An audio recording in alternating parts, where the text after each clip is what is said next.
আপনারা দেখছেন reporter press অবস্থান করছে সেই বাবরি মসজিদের শিলান্যাসে বেলডাঙ্গা, যেখানে হুমায়ুন কবির গত 6 তারিখে যে শিলান্যাস করেছিল সেই বাবরি মসজিদে আমরা অবস্থান করছি। সেখানে যে খাবার, সেই খাবারগুলো আমরা দেখতে পাচ্ছি পুরোপুরি নষ্ট করে দিয়েছে। এই খাবারগুলো হয়তো ব্যবসায়িকরা এখানে ফেলে দিয়েছে, কিন্তু ব্যবসায়িকদেরকে বলবে একটা নির্দিষ্ট জায়গায় ফেলুন, কারণ এটা হয়তো যেহেতু একটা পবিত্র স্থান, মসজিদের জায়গা, সেখানে এইভাবে নোংরা করে একদম উচিত না।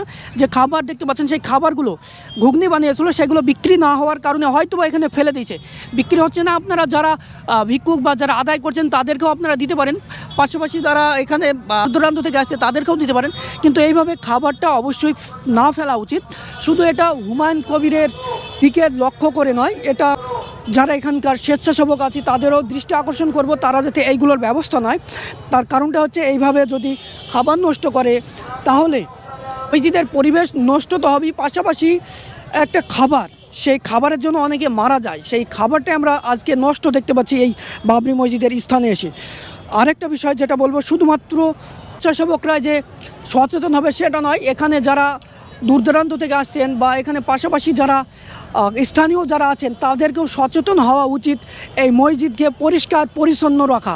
কারণ এইভাবে যদি খাবার নষ্ট করে, সেটা তো খাবার নষ্ট হচ্ছে, পাশাপাশি পরিবেশ দূষিত হচ্ছে।